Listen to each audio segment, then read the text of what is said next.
Hello everyone, welcome to Sanskrit जिज्ञासा।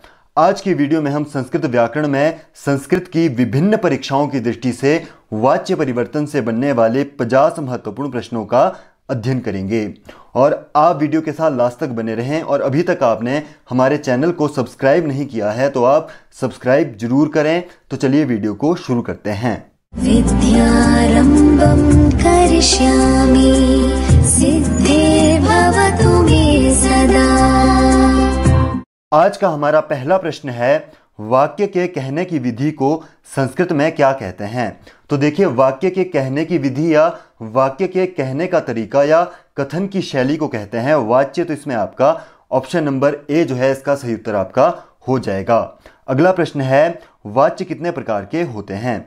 तो संस्कृत व्याकरण में वाच्य 3 प्रकार के होते हैं। तो इसमें आपका ऑप्शन नंबर सी यानी कि 3 इसका सही उत्तर हो जाएगा। अगला प्रश्न है, वाच्य नहीं है। तो वाच्य 3 प्रकार के होते हैं, कर्तृवाच्य, कर्मवाच्य और भाववाच्य। इसमें जो कारक है वह वाच्यों की श्रेणी में नहीं आता। तो इसमें आपका ऑप्शन नंबर डी जो है इसका सही उत्तर हो जाएगा। और इन तीनों वाच्यों में किस किस की प्रधानता होती है। तो देखिए, कर्तृवाच्य में हमेशा कर्ता प्रधान होगा, कर्मवाच्य में कर्म की प्रधानता और भाववाच्य में भावों की प्रधानता रहती है। अगला प्रश्न है, कर्तृवाच्य के संदर्भ में सही कथन नहीं है। तो देखिए दोस्तों, किसी भी वाक्य के निर्माण के लिए हमें मुख्य 3 आवश्यकताएं होती है, कर्ता, कर्म तथा क्रिया। कर्ता क्या है? जो कार्य को करने वाला होता है, जैसे कि राम, सीता, गीता इत्यादि क्या कहलाते हैं? कर्ता कहलाते हैं। कर्म क्या है? जो कार्य हो रहा होता है, जैसे कि नगर भ्रमण इत्यादि। और क्रिया क्या है? जाना, खाना इत्यादि क्या कहलाते हैं? क्रिया कहलाते हैं। और क्रिया भी जो है वह 2 प्रकार की होती है, अकर्मक और सकर्मक। अकर्मक क्रिया क्या है? जिसमें कर्म मेंशन नहीं होता, जैसे कि राम जाता है। अब वह कहाँ जाता है इसका हमें अनुमान नहीं है, तो वह क्या है? अकर्मक क्रिया है। और सकर्मक क्या है? जिसमें कि कर्म मेंशन होता है, जैसे कि राम विद्यालय जाता है। तो इसमें विद्यालय क्या है? सकर्मक क्रिया है। तो यह भी आप जरूर याद रखें। और कर्तृवाच्य जो है वह अकर्मक और सकर्मक दोनों क्रियाओं में चलता है, यह जरूर याद रखें। तो इसमें देखते हैं, कर्ता में प्रथमा विभक्ति होती है। तो उदाहरण ले लेते हैं, राम घर जाता है। तो कर्ता में प्रथमा विभक्ति होती है। तो कर्तृवाच्य में जो कर्ता होगा वह बिल्कुल प्रथमा विभक्ति का होगा। तो यह बिल्कुल सही है। तो जैसे राम घर जाता है तो रामः यहाँ पर तैयार हो जाता है। अगला है, कर्म में द्वितीय विभक्ति होती है। तो यह भी बिल्कुल सही है। जो कर्म होगा यानी कि राम घर, जो ये घर है वह क्या है? कर्म है। तो इसमें क्या होगा? द्वितीय विभक्ति होगी। तो इसमें आ जाएगा गृहम। अगला है, क्रिया का पुरुष तथा वचन कर्ता के अनुसार होगा। तो यह भी बिल्कुल सही है। जो क्रिया का पुरुष तथा वचन जो है कर्ता के अनुसार ही होगा। तो यदि कर्ता प्रथमा विभक्ति एक वचन का होगा तो क्रिया भी प्रथम पुरुष एक वचन की ही होगी। और यदि कर्ता प्रथमा विभक्ति के द्विवचन का होगा तो क्रिया भी प्रथम पुरुष द्विवचन की ही होगी। यह आप जरूर याद रखें। तो रामः गृहम गच्छति यहाँ पर सिद्ध हो जाता है। तो यह इसमें बिल्कुल सही है। और अगला है, कर्ता में तृतीया विभक्ति और कर्म में प्रथमा होती है। तो यह बिल्कुल गलत है। तो इसमें आपका ऑप्शन नंबर डी जो है इसके विषय में बिल्कुल गलत हो जाएगा। तो इसका सही उत्तर आ जाएगा ऑप्शन नंबर डी। अगला प्रश्न है, कर्मवाच्य के वाक्यों में किसकी प्रधानता होती है। तो कर्मवाच्य के वाक्यों में कर्म की प्रधानता होती है। तो इसमें आपका ऑप्शन नंबर बी जो है सही उत्तर हो जाएगा। इसके अतिरिक्त कर्मवाच्य हमेशा सकर्मक क्रियाओं में होता है, जैसे कि राम घर जाता है। यानी कि जहाँ पर मेंशन होता है कर्म वहाँ पर ही कर्मवाच्य होगा। और जहाँ पर अकर्मक क्रिया होती है वहाँ पर भाववाच्य आता है। यानी कि भाववाच्य में जो है कर्म मेंशन नहीं होता। यह इनमें मेजर डिफरेंस आपको देखने को मिलेगा। इसे भी हम आगे समझेंगे। तो चलिए, अगला है, कर्मवाच्य के संदर्भ में असत्य कथन है। तो यहाँ पर हमने कर्तृवाच्य का एक रूप लिया है और इसे हम कैसे परिवर्तन करेंगे कर्मवाच्य में। तो चलिए देखते हैं, कर्म में प्रथमा विभक्ति। तो यह बिल्कुल सही है। कर्मवाच्य में जो कर्म होगा वह हमेशा प्रथमा विभक्ति का होगा। वचन हमेशा हो सकते हैं इधर उधर, यानी कि वचन प्रथमा द्वितीय बहुवचन के हो सकते हैं। अगला है, कर्ता में तृतीया विभक्ति। यह भी बिल्कुल सही है। कर्ता जो है वह तृतीया विभक्ति का ही होगा। तो यहाँ पर सह की जगह आ जाएगा तेन। और जो कर्म है वह प्रथमा विभक्ति, परंतु यहाँ बहुवचन का है तो यह नपुंसकलिंग का है। पुस्तकम पुस्तके पुस्तकानी ही उतर जाएगा। अगला है, क्रिया का पुरुष तथा वचन कर्म के अनुसार। तो यह भी बिल्कुल सही है। कर्म वाच्य में जो क्रिया होगी तथा उसका पुरुष तथा वचन होगा वह कर्म के अनुसार ही होगा। परंतु हमने इससे पहले कर्तृवाच्य पढ़ा तो इनमें हम डिफरेंस कर लेते हैं। तो कर्तृवाच्य में क्या था, क्रिया जो है वह हमेशा कर्ता के अनुसार चलती थी, परंतु जो कर्म वाच्य है वहां पर क्रिया किसके अनुसार होती है, कर्म के अनुसार होती है, और क्रिया किस में चलती है, आत्मनेपद में। तो यहां पर आ जाएगा तेन पुस्तकानि, पुस्तकानि क्या है, बहुवचन का है, तो यहां पर आ जाएगा पठ्यन्ते। तो यह भी आपने जरूर याद रखना है कि आत्मनेपद में ही कर्मवाच्य जो है उसकी क्रिया चलेगी। अगला है कर्ता में प्रथमा था, कर्म में द्वितीया विभक्ति। तो यह आता है कर्तृवाच्य में, तो इसका असत्य कथन हो जाएगा ऑप्शन नंबर डी। तो अगले प्रश्न की ओर बढ़ते हैं। जिस वाक्य में भाव यानी कि क्रिया की प्रधानता होती है उसे कहते हैं। तो देखिए जहां पर भी भाव की प्रधानता होगी वहां पर होगा भाववाच्य, तो इसमें आपका ऑप्शन नंबर सी जो है सही उत्तर आपका हो जाएगा। अगला है किस वाच्य में कर्म का अभाव होता है। तो देखिए जो भाववाच्य है उसमें हमेशा अकर्मक क्रिया ही होगी, तो इसमें आपका ऑप्शन नंबर ए जो है सही उत्तर हो जाएगा। यानी कि राम जाता है तो वहां पर ही वाच्य परिवर्तन होगा भाववाच्य में। तो अगला प्रश्न है भाववाच्य के संदर्भ में सत्य कथन है। तो इसको जानने के लिए हम एक उदाहरण ले लेते हैं कर्तृवाच्य का, रामः गच्छति। तो इसमें है कर्ता में तृतीया विभक्ति, तो यह बिल्कुल सत्य है, भाववाच्य में जो है कर्ता तृतीया विभक्ति का होगा। तो रामः गच्छति का आ जाएगा रामेण कर्ता। अगला है क्रिया हमेशा प्रथम पुरुष एक वचन में, तो यह भी बिल्कुल सही है, जो क्रिया होगी वह हमेशा प्रथम पुरुष एक वचन में ही होगी। तो वहां पर क्या था, गच्छति, तो उसका आत्मनेपद में यह चलेगा, तो यहां आ जाएगा गम्यते। तो यह इसका सिद्ध हो जाएगा। अगला है अकर्मक धातुओं से ही भाववाच्य। तो जहां पर कर्म मेंशन नहीं होगा वहां पर ही भाववाच्य होगा। जैसे कि आपने यहां पर पढ़ा होगा कि कर्म वाच्य में भी जो कर्ता होता है वह तृतीया का होता है, और जो इसमें क्रिया होती है वह हमेशा गम्यते, पठ्यते, लिख्यते इत्यादि होती है। तो इसमें आप कंफ्यूज हो जाएंगे, परंतु जहां पर कर्म मेंशन हो वहां पर कर्मवाच्य होगा, और जहां पर कर्म मेंशन ना हो यानी कि अकर्मक हो वहां पर भाववाच्य होगा। तो उपर्युक्त सभी कथन सही है, तो इसमें आपका ऑप्शन नंबर डी जो है इसका सही उत्तर आपका हो जाएगा। अगला प्रश्न है अध्यापकः पाठम पठति। इस वाक्य को कर्म वाच्य में परिवर्तित करें। तो यह वाक्य है कर्तृवाच्य का, क्योंकि इसमें अध्यापकः यानी कि कर्ता में प्रथमा, कर्म में द्वितीया, और जो हमारी क्रिया है वह किसके अनुसार होगी, कर्ता के अनुसार है, इसलिए यह किसका रूप है, कर्तृवाच्य का। तो इसका कर्म वाच्य में प्रयोग करने के लिए हम समझेंगे अध्यापक क्या है इसमें कर्ता, पाठ क्या है इसमें कर्म, और पठती क्या है इसमें क्रिया। तो इसमें सूत्र लगाते हैं, जो हमारा कर्म वाच्य होगा उसमें कर्ता किसका होगा, तृतीया विभक्ति का।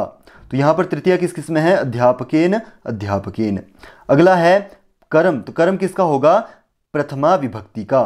तो यहाँ पर पाठम है तो यह द्वितीया विभक्ति का है, परंतु यहाँ पर जो है किसका है, प्रथमा विभक्ति का। और जो रूप है पठ्यते वह किसके अनुसार है, कर्म के अनुसार है, तो इसमें आपका ऑप्शन नंबर सी जो है इसका सही उत्तर आपका हो जाएगा। अगला प्रश्न है भाववाच्य का वाक्य नहीं है। तो भाववाच्य का क्या लक्षण था, जिसका कर्ता होता है उसमें तृतीया, और जो क्रिया है वह प्रथम पुरुष एक वचन की होती है। तो देखते हैं मया हस्यते किस में चलता है, भाववाच्य में, यह सही है।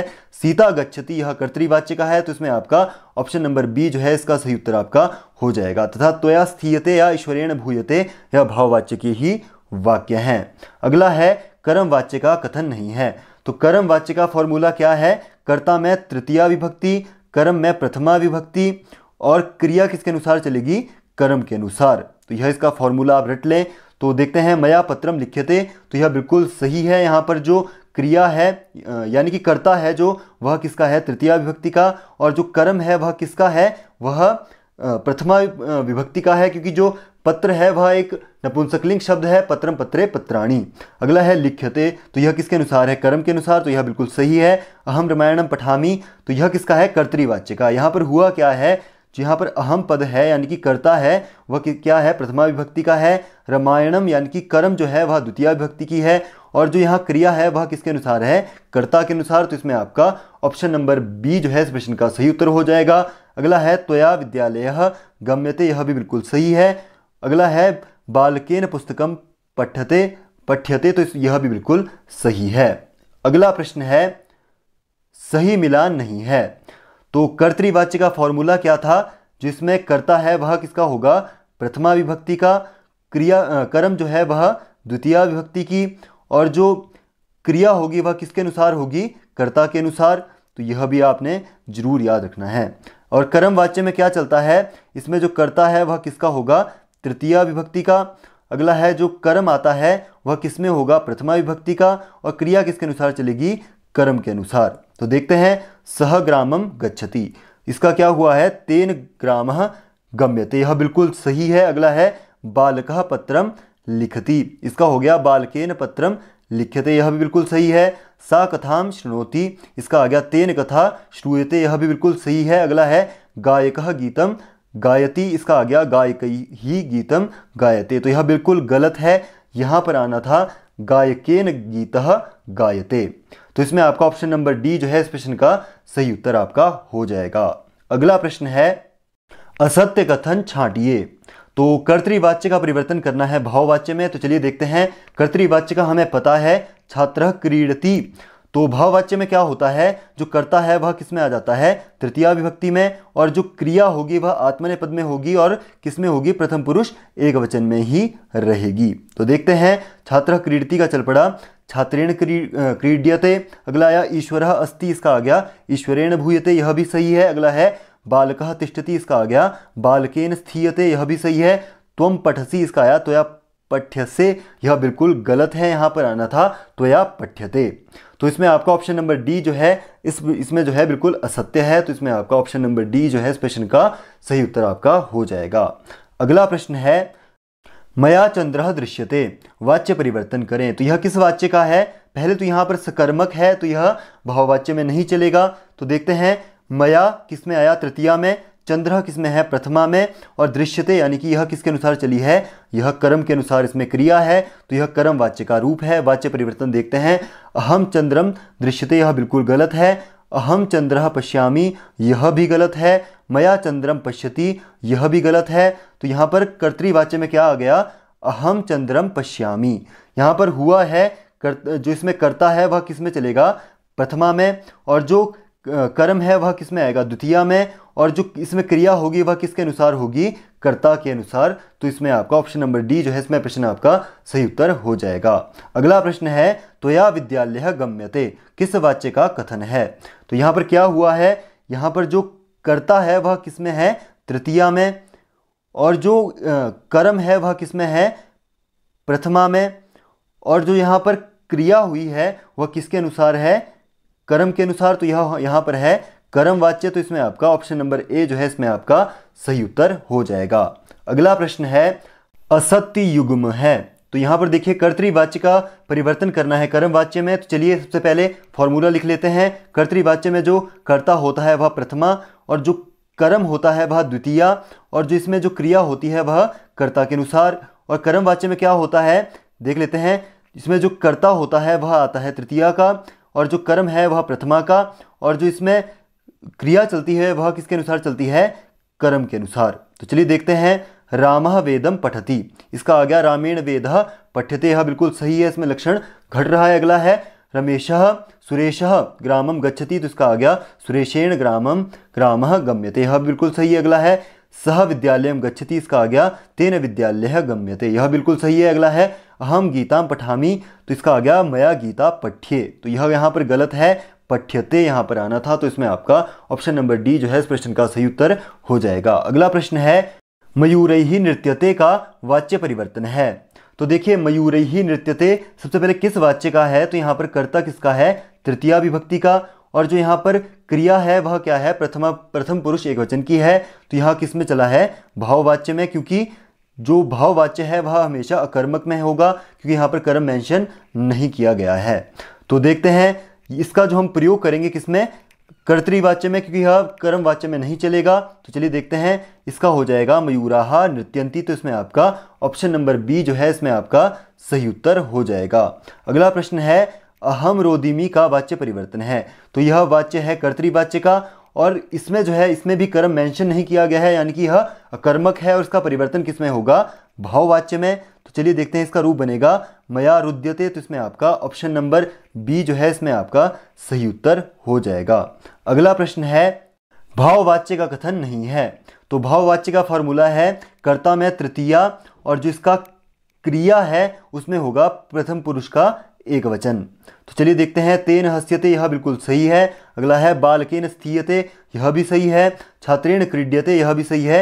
मयूराहा नृत्यते, तो यह नहीं आता, तो इसमें आपका ऑप्शन नंबर डी जो है इसमें सही उत्तर हो जाएगा। अगला प्रश्न है कर्तृवाच्य का कथन है, तो इसमें से शिशु दुग्धम पीबती यानी कि कर्ता में प्रथमा, कर्म में द्वितीया, और जो क्रिया होगी वह किसके अनुसार चलेगी, कर्ता के अनुसार। तो इसमें आपका ऑप्शन नंबर सी जो है इसमें आपका सही उत्तर हो जाएगा। अगला प्रश्न है कर्मवाच्य का वाक्य है, तो कर्मवाच्य का लक्षण है कर्ता में तृतीया, कर्म में प्रथमा, और जिसमें क्रिया होगी वह कर्म के अनुसार होगी। तो चलिए देखते हैं, कर्मवाच्य का वाक्य है वयम नगरम गच्छामः, तो यह है कर्तृवाच्य का, तो यह गलत हो जाएगा। अस्माभिः बालकः दृश्यते, तो यह इसका बिल्कुल सही उत्तर आपका हो जाएगा। तो इसमें वयम बालकः या बालकम पश्यामः, तो यह चलेगा कर्तृवाच्य में। ईश्वरेण भूयते, तो यह है भाववाच्य का। तो चलिए अगला प्रश्न देखते हैं, कर्मवाच्य की क्रिया नहीं है, तो भूयते गम्यते पठ्यते किसमें चलती है, कर्मवाच्य में। क्रीडति चलती है कर्तृवाच्य में, तो इसमें आपका ऑप्शन नंबर डी जो है इस प्रश्न का सही उत्तर आपका हो जाएगा। अगला प्रश्न है यदि कर्ता तृतीया विभक्ति में हो तो कौन सा वाच्य नहीं होगा। तो यदि कर्ता तृतीया विभक्ति में हो तो दो वाच्य होते हैं, कर्मवाच्य और भाववाच्य में हमेशा जो कर्ता है वह तृतीया विभक्ति का होता है, और कर्तृवाच्य में जो कर्ता है वह हमेशा प्रथमा विभक्ति का होता है। तो इसमें आपका ऑप्शन नंबर ए जो है सही उत्तर इसका हो जाएगा। अगला प्रश्न है किस वाच्य में क्रिया हमेशा प्रथम पुरुष एक वचन की ही होगी। तो जो भाववाच्य है उसमें हमेशा जो क्रिया होगी वह प्रथम पुरुष एक वचन की रहेगी। तो इसमें आपका ऑप्शन नंबर सी जो है इस प्रश्न का आपका सही उत्तर हो जाएगा। अगला प्रश्न है मया ईश्वरः स्मर्यते का वाच्य परिवर्तन होगा। तो यह वाच्य कौन सा है, कर्म वाच्य, क्योंकि यहाँ पर कर्ता जो है किसका है, तृतीया का, और जो कर्म है वह किसका है, प्रथमा का, और जो यहाँ पर क्रिया हुई है वह किसकी है, कर्म के अनुसार चली है। तो चलिए देखते हैं, इसका कर्तृवाच्य में हम प्रयोग करेंगे, क्योंकि यहाँ पर क्या है, सकर्मक है, तो सकर्मक किसमें चलता है, कर्तृवाच्य में। भाववाच्य में सकर्मक नहीं चलता।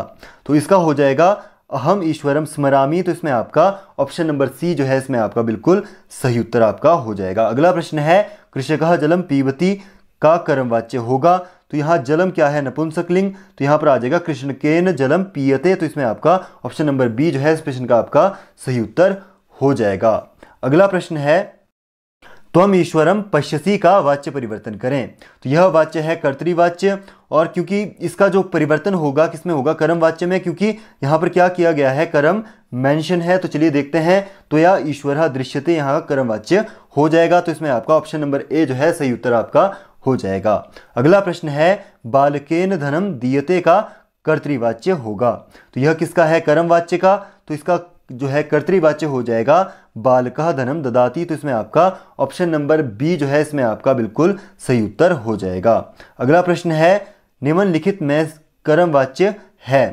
तो कर्मवाच्य इसमें से चलिए देखते हैं, मात्रा ओदनम पच्यते, तो इसमें आपका ऑप्शन नंबर डी जो है इसमें आपका सही उत्तर हो जाएगा। अगला प्रश्न है सही सुमिलित नहीं है। तो चलिए कर्तृवाच्य और कर्मवाच्य और भाववाच्य का देखते हैं, क्योंकि भाववाच्य और कर्मवाच्य की जो क्रिया होती है वह एक समान ही रहती है। तो चलिए देखते हैं, वदति का है उद्यते, यह बिल्कुल सही है। जानाति का आ जाता है ज्ञायते, यह भी बिल्कुल सही है।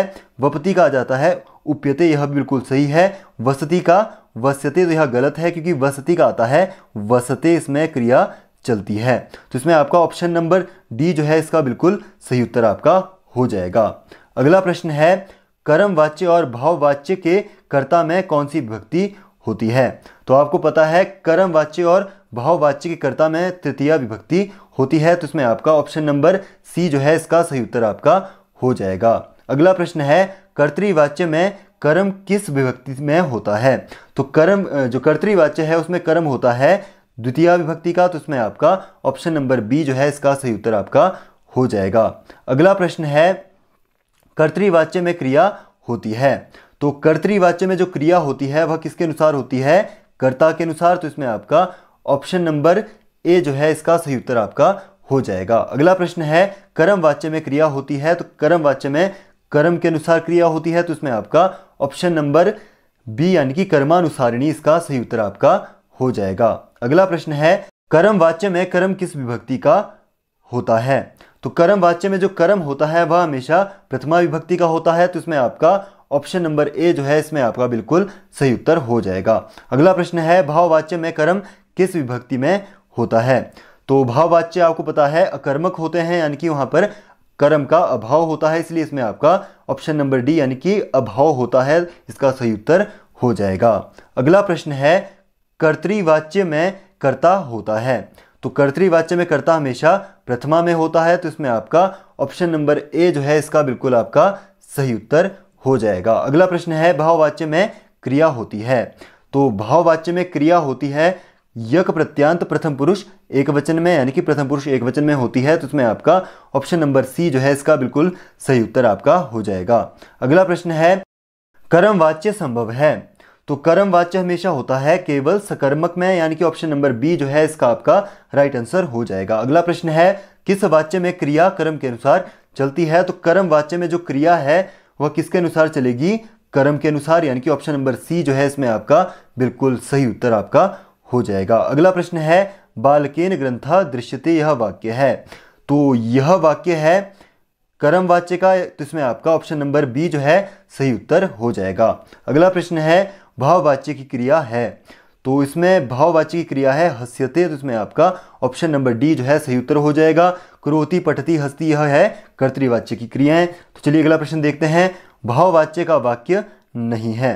तो चलिए देखते हैं भाववाच्य का क्या लक्षण था। कर्ता में तृतीया और जो इसमें क्रिया होगी वह प्रथम पुरुष एक वचन की होगी। तो चलिए देखते हैं तेन सुप्यते, यह बिल्कुल सही है। तया भूयते, यह भी ठीक है। बालकैहि हस्यते, यह भी बिल्कुल सही है। रामः गच्छति, यह कर्तृवाच्य का है, तो इसमें आपका ऑप्शन नंबर डी जो है इसका सही उत्तर आपका हो जाएगा। अगला प्रश्न है माता गुरुतरा भूमेः का हिंदी अनुवाद होगा। तो इसका हिंदी अनुवाद होगा माता भूमि से बड़ी होती है, यानी कि ऑप्शन नंबर ए जो है इसमें आपका बिल्कुल सही उत्तर आपका हो जाएगा। अगला प्रश्न है अकर्मक तथा सकर्मक का संबंध है, तो इसका संबंध है क्रिया से, तो इसमें आपका ऑप्शन नंबर सी जो है इसमें आपका बिल्कुल सही उत्तर हो जाएगा। अगला प्रश्न है छात्रः उपविशति है, तो यह है कर्तृवाच्य, तो इसमें आपका ऑप्शन नंबर ए जो है सही उत्तर इसका हो जाएगा। अगला प्रश्न है निम्नलिखित में से कौन सा शब्द अशुद्ध है? तो कौन सा शब्द अशुद्ध है? तो इनमें से पूजनीय जो शब्द है वह क्या है? अशुद्ध है, तो इसमें आपका ऑप्शन नंबर सी जो है इसमें आपका बिल्कुल सही उत्तर हो जाएगा। अगला प्रश्न है वयम हसामः का वाच्य परिवर्तन होगा। तो यह किस में है? तो यह कर्तृवाच्य में है। तो यहाँ पर जो है कर्म मेंशन नहीं किया गया है, यानी कि यह अकर्मक है, तो यह आएगा भाववाच्य में। तो देखते हैं इसमें भाववाच्य क्या घटता है। इसमें आ जाएगा अस्माभिः हस्यते, यानी कि ऑप्शन नंबर सी जो है इसमें आपका बिल्कुल सही उत्तर इसका हो जाएगा। अगला प्रश्न है 20 फल का अनुवाद है। तो 20 फल का संस्कृत अनुवाद होगा विंशतिः फलानि, तो इसमें आपका ऑप्शन नंबर सी जो है इसमें आपका बिल्कुल सही उत्तर हो जाएगा। तो आज की वीडियो में इतना ही। उम्मीद करता हूँ आपको यह वीडियो पसंद आई होगी, और अगर आपको यह वीडियो पसंद आई हो तो वीडियो को लाइक ज़रूर करें। हमारे साथ जुड़े रहने के लिए चैनल को सब्सक्राइब जरूर करें, और आपको यह वीडियो कैसी लगी है उसकी प्रतिक्रिया के रूप में आप हमें कमेंट करना ना भूलें। तो मिलते हैं अगली वीडियो में, तब तक के लिए धन्यवाद। जय हिंद, जय भारत।